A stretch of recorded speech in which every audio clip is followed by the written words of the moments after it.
Thanks everyone for staying with us through the day. Last panel, but we can't say we are fashionably late. They pushed us to the last panel and we are fashionable. So let's start from there. Let's discuss the USPs of what each one of you bring to the table. Obviously, Sudhir is different, but his USP is to set all of your brands on track. So we'll come to him last, but let's go one by one, talking about the USPs that you bring to the table that sets you apart from everybody else in the ecosystem. Hello, good evening, everyone. My name is Deepti. I'm the founder of Only Ethical. So what Only Ethical does is that we identify sustainable fashion and lifestyle brands, products. We bring together all these brands, products under one platform, which is onlyethical.com. It's an e-commerce. And our USP is that we bring unique products into the region, that is UAE, Saudi, Kuwait, Qatar, etc. And also take the local brands from the region to rest of the world. So we aspire to be the global platform one day for everything sustainable, fashion, and lifestyle. So yeah, that's our USP. Amazing. Yeah, you next. Hello, everyone. My name is Vladimir. I'm the co-founder and CEO of Dressos.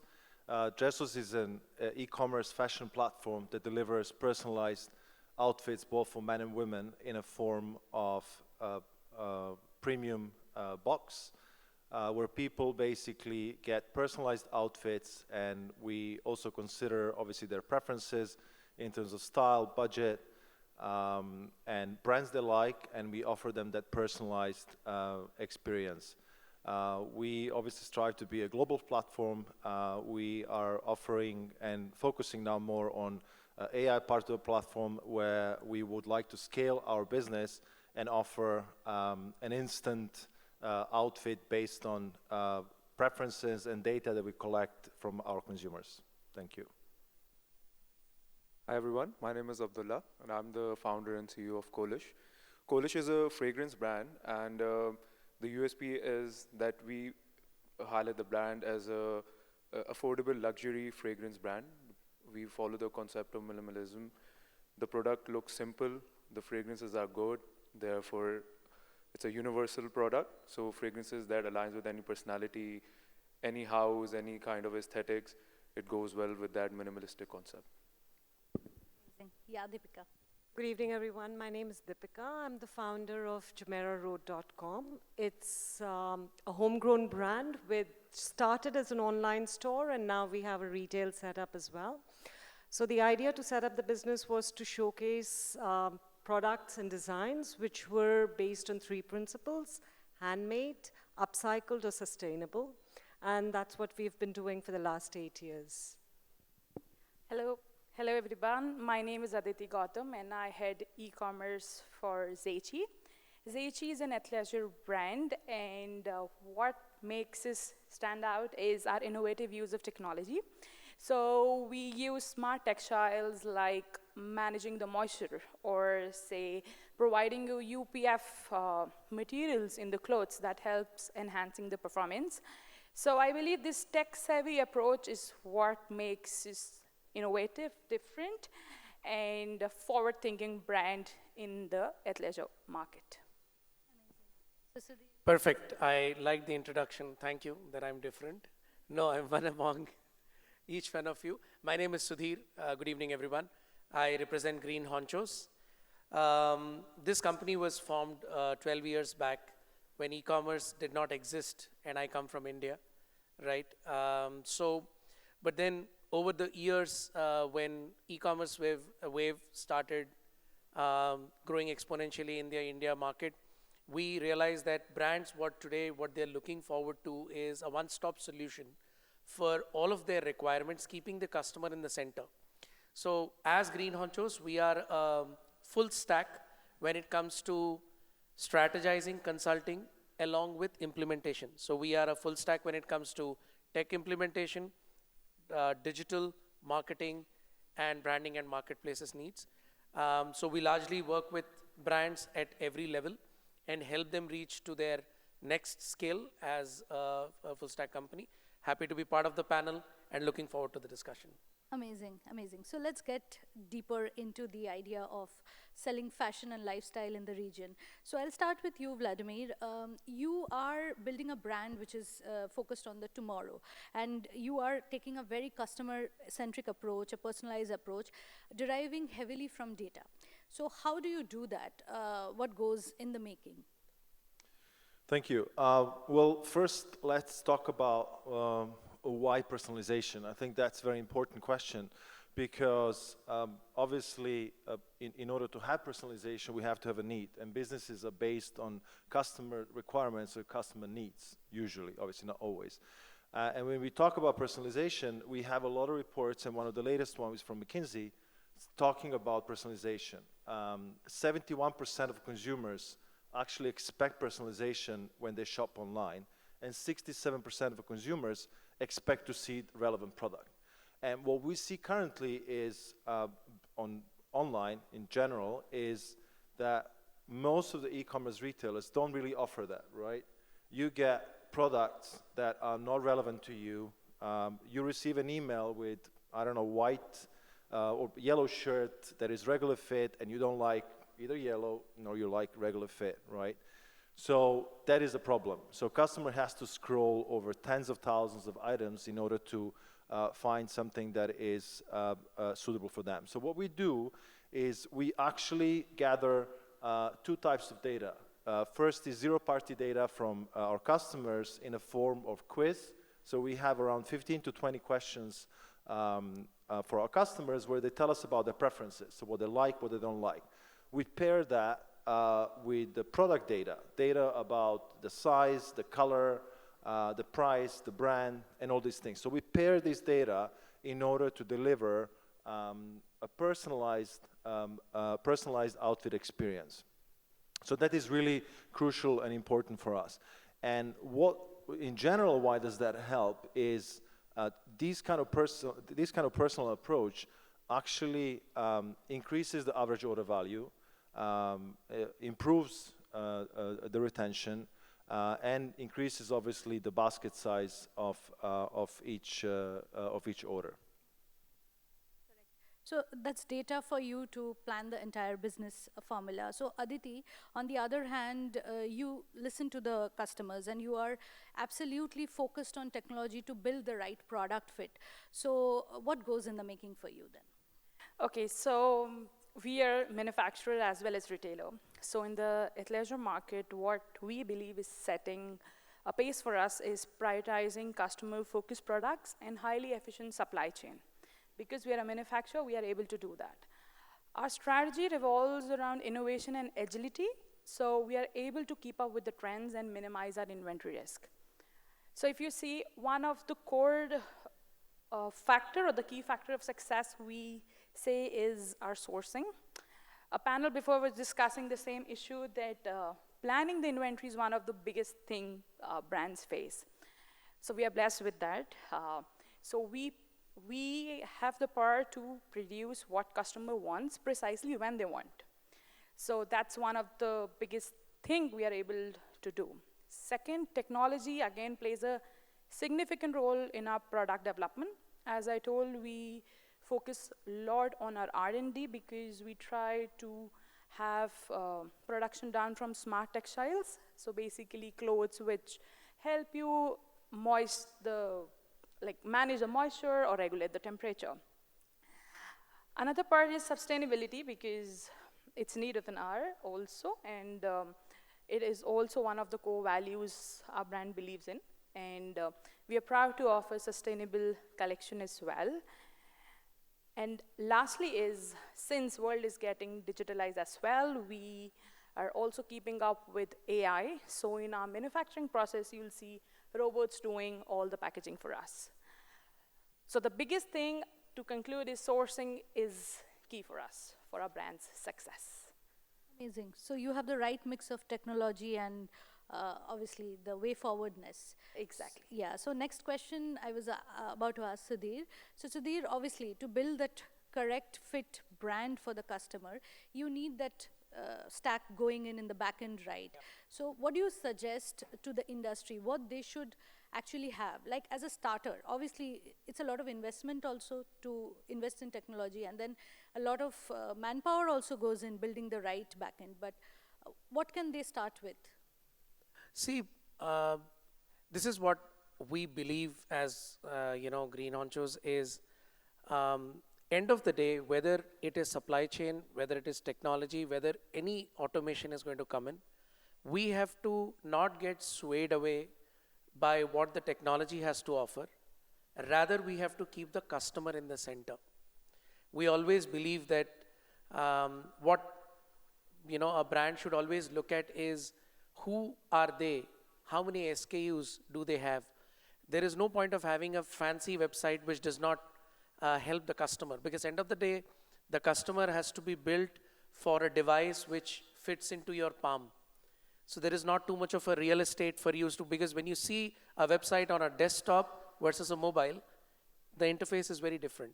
What we believe and what we generally consult to the brands is build a technology, build a website, because website is the key. You go to a store, you get personalized experience, but you expect that experience on your tech stack, on your website, right? So it has to be focused on enhancing the customer experience, and the customer should get easier options of add to cart, to check out, and pay and move on. So there are a lot of philosophies which talk about a higher end user interface, user experience. So it always revolves around how can you make a customer reach to the page of their choice in 3 clicks, right? It's very important, right? And then everything has to be interactive, and it's an ever evolving process. I never ever think that an offline and online are different, because in offline also you keep changing your shelf just to make sure that the customer gets to see that they're finding something new. Similarly, your website has to respond. If they're finding that any particular category catalog is letting them to bounce off from the website, it's better to change it, not make it too difficult. Give them options, to not confuse them, keep it light, make it fast, make sure that you understand your customer, because if I am a baby care product, there is a notion that it's the mothers who shop a lot, but studies say it's fathers who shop a lot. And fathers come in, they like to choose the product of their choice, and they like to check out. So the tech has to come back, and when they come back, they need to see their favorite products on top, right? So there is a lot of study that goes beyond. So I always would suggest that, whatever integrations that we are doing, keep the customer in the center, make the right solution, which is catering to the customer, and there is no reason why they should not come back. Amazing. So that is one level of optimization that brands should do. What he's saying, that you click and you should be able to reach the checkout in 3 minutes, 3 clicks probably. But for Abdullah, it gets a layer above, because you're selling something which is absolutely in a different sensory plateau. It's all about selling fragrance, where it is all about going to the store, experiencing. So that when I buy online as a customer, how are you ensuring that they buy their right fragrance? Because they cannot probably return also, right? So I believe in e-commerce, for any fragrance brand, the biggest challenge is to sell a fragrance without smelling it. So what happens that we need to work excessively on the customer experience.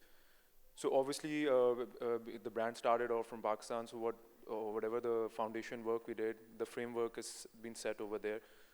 So what we do, like for online purchases, we need to firstly I believe the online store is as important as your physical store. Like if a person is coming on your website, it's just like he's coming onto your store. And there has to be a process to serve those customers in a very easy manner. So obviously, if they walk into a store, there's a person who's explaining the fragrance. The similar kind of a content, you can say, is available online. There has to be some sort of a relatability, either through the notes or through a lifestyle image, that either it's a candle, let's say, if it's a gourmet candle, if it's an apple fragrance or it's a vanilla fragrance, you can easily show that what kind of a note will the product have. If it's a more season-oriented fragrance, you can show, let's say, a blanket with it if it's a cozy fragrance. Similarly for perfumes as well, you need to give it either straight if it's for men or women. You do it through the navigation. You need to make the process as simple as possible. And then secondly, the conversation with the customer is very important in today's time. So they need to have a quick accessibility to the brand. So we have chatbots, then there's WhatsApp, which is working obviously 24/7. And then there's also emails that they can throw in, they have any questions. And then obviously the content is I think the main key for any brand these days. Trends are changing. Influencers play a very important role, and collaborations that we are doing. So, all these things, when they work together, it creates a unique customer experience. And word of mouth is very important in this time of the day. And what happens if the customer experience is not good? Obviously, it will automatically lead to a negative word of mouth. So we feel that you need to keep the customer happy. So whatever it is, if they're not satisfied with their purchase, or if there's any problem with their order or with their product, you need to make them happy anyway. But our product, it also has a very long product life cycle. So someone who buys a candle, they cannot just finish it in 2 days. Similarly, a perfume as well. So we need to keep coming up with different products that they can associate that with. For example, if someone is buying a perfume, then they also need to use a lotion sometimes, or they're using a shower gel. So we do complementary products as well. Someone was like, okay, they don't want to buy a perfume right now since they still have it. Maybe they can buy another product, which helps us keep the business going with that particular customer. So I feel like in today's time, our main focus is on customer experience. We need to give a good customer experience to create a positive word of mouth and positive brand image. So it's basically all of you are building on the right story to kind of cater to the customer, keep them loyal to your brand.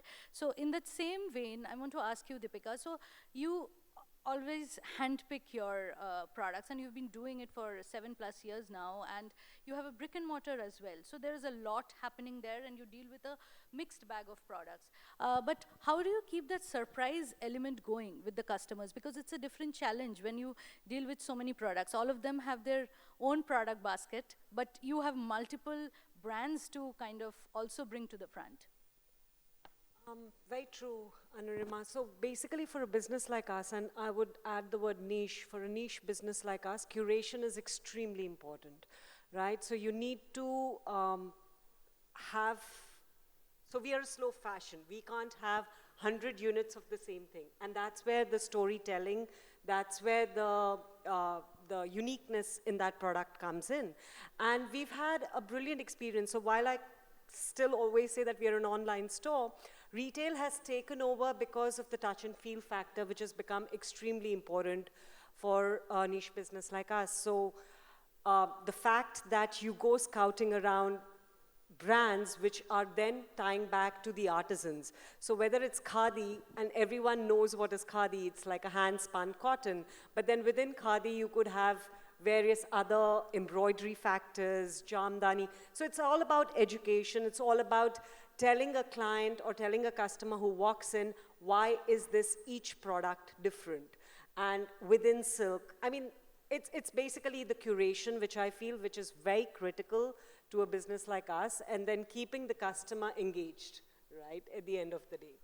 Correct, of course. So Dipti, I have a more critical question for you. While they have touched about customer preferences, using data, but I would want to know that customer retention costs are increasing day by day. And there is so many platforms that you now have to market. So the cost just keeps on bundling up.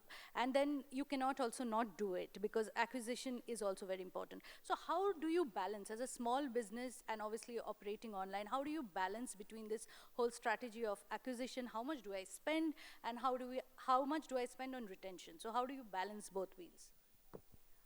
So just going back to 2019 when I started the business, we had to spend a lot on customer acquisition purely because It was a new concept. We were speaking about sustainable fashion at an e-commerce level.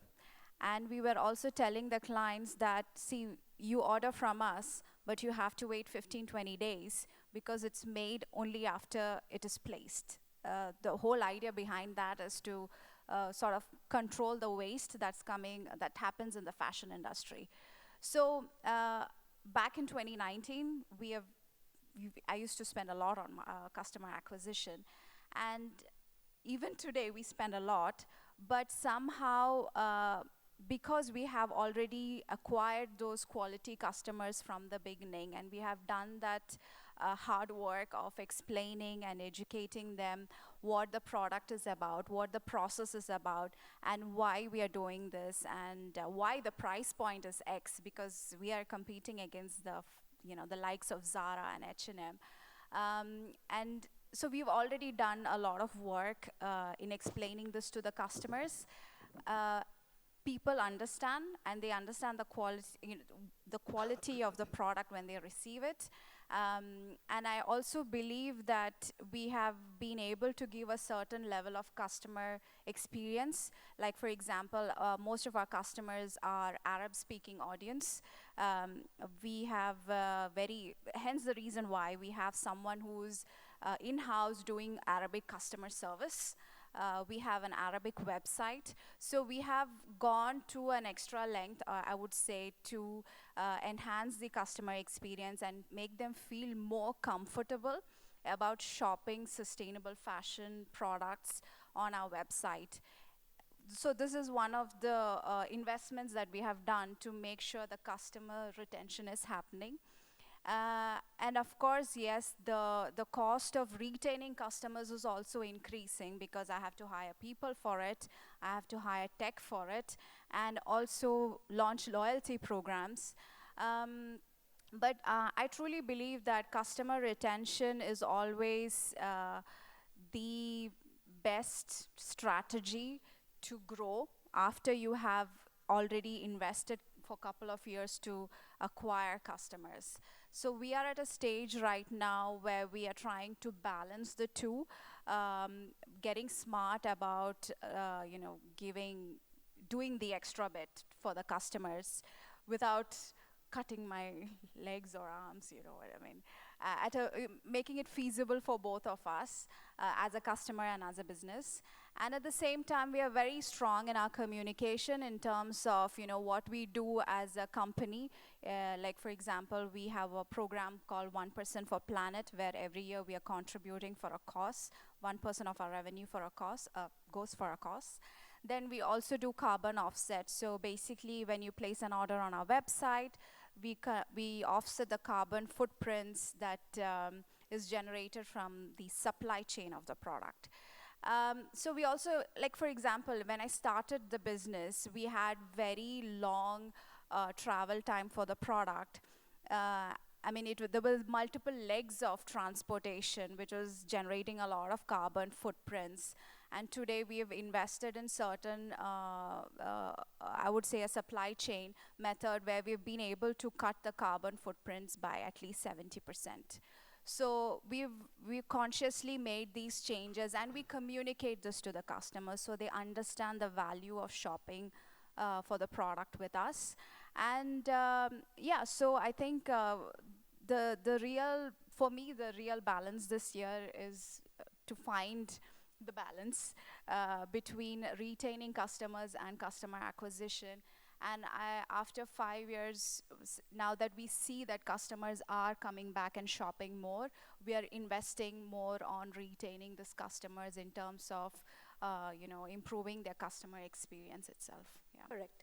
Absolutely. So we are talking a lot about customers. So what I would now want to ask from you guys is that the customer preferences is ever evolving. How much ever you give them, there are a lot more that comes on your agenda, actually. So I'll start with Sudhir. So, and tech is also something which people can't constantly invest in, but the customer preferences are evolving. And in this world, how do you balance? What do you do to kind of always stay that trendy brand,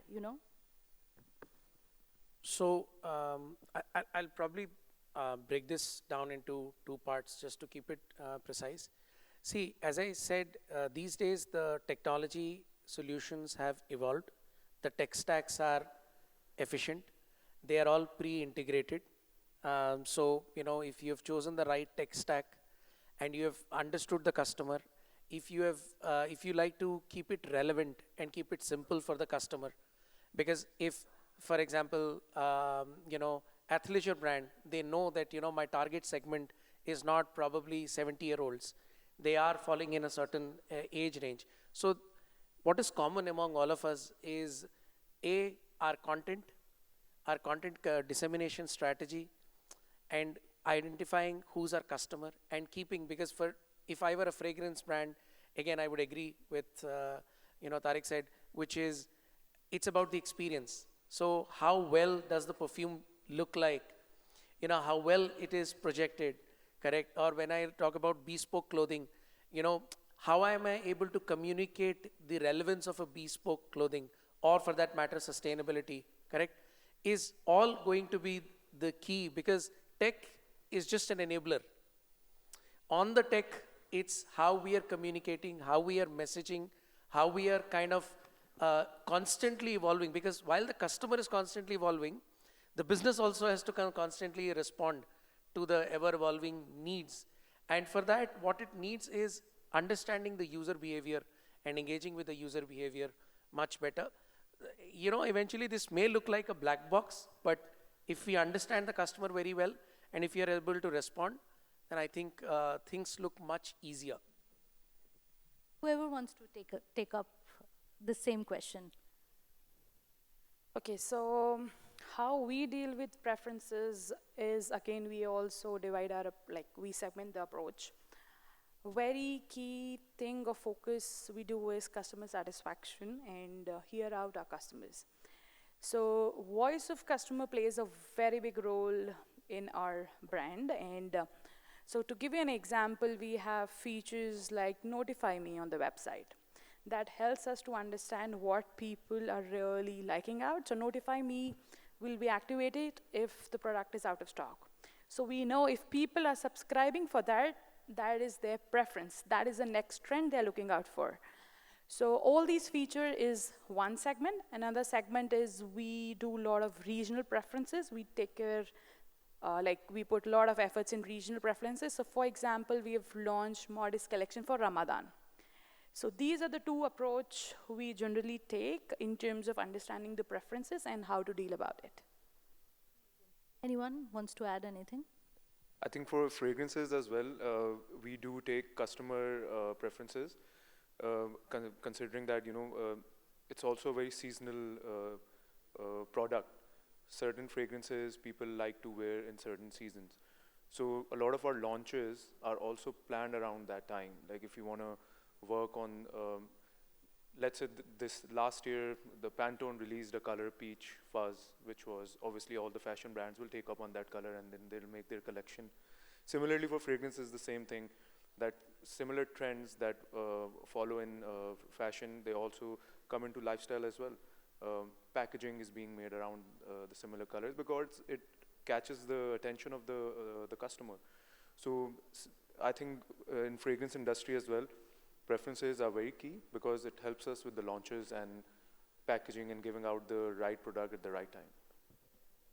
I think it's already time's up, but I'll quickly wrap up. So all of you just go one by one saying one trend that you want the industry to notice in the coming months in just about a few words to one sentence. One trend. Start from here? Oh, I think AI, because that's the key thing, but I'll leave you guys to say, yeah. Yeah, Dipti, yeah. Okay. One trend. So I'll answer that by sharing an experience. Few words to one sentence. Oh, okay, that's a That's challenge. like a rapid fire. Okay. I think the Saudi market. This is not going to be one sentence, but I'll shorten it.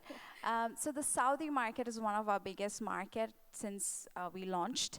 Now, what we have seen is we always thought it will only be modest fashion for this market. And we've been selling only Modest for this region till last year, I would say. But since the country has opened much more this year, we see that they are looking into more modern designs, and the flair of fashion has changed a lot in the market. And so I think what we will be also working towards this year, maybe I should not say it, but is to explore more designs and fashion styles for this particular market, because obviously that's the biggest populated country in this region, at least. So yeah, so they are transferring slowly from very modest to modern in a very, very, very subtle way, but there's a big change going to happen in the next couple of years, or if not months. Yeah, that's from my side. Lee is signaling from there that you exceeded the time. Yeah. It's just only because they've got to very build just the room. quickly, just quickly. Yeah. You've given us the last panel. Have some mercy. Yeah. Yeah. Yeah. I would say virtual try-ons in fashion is something that is going to be definitely out there for the next couple of years. You know, AR, VR, avatars, where people can actually, and customers can actually visualize the product in a total outfit, which obviously helps the customers, but you know, also helps businesses, because you know, the amount of product that people are returning currently is over 50%. So, you know, once customer is able to actually visualize and try on virtually a certain product, it's a lot less likely they're going to return it. So I think that's going to be one of the trends. We already see companies like Tommy Hilfiger is actually doing it both online and offline in certain markets. So I think that's going to be a big trend in the next period. Yeah. So I think in fragrance and beauty industry, sustainable packaging has to be there, because people like to buy a product, let's say a soap or a lotion, and then they want refillable bottles. Similarly, a lot of big brands are following that in perfumes. The perfume bottles are coming with refillable options. So I feel sustainability is a big trend in the industry. Yes, Deepika. Taking it from him, conscious buying is what I would feel as well. I mean, we already see a growth happening in there. It's still a niche, but we feel that it'll continue to grow upwards. For athleisure, it'll be anything but not boring. So you can expect to see neon colors and vibrant prints making a statement this year. And interesting part is athleisure will go beyond clothing. So you can expect to see functional accessories coming in the market, making a thin difference between fashion and functionality. Amazing. Yes. Sudhir. I would sum it up more from an e-commerce. My sincere advice to all of the brands is focus on the product. It's the product that brings back the customer, not any strategy. Okay. Number 2 is organic is your real customer base. Number 3 is businesses have to evolve because the customers are constantly evolving, right? And yeah, I mean, again, just to sum it up, keep the customer in the center and then make all the strategies around it. Thank you. Thank you so much.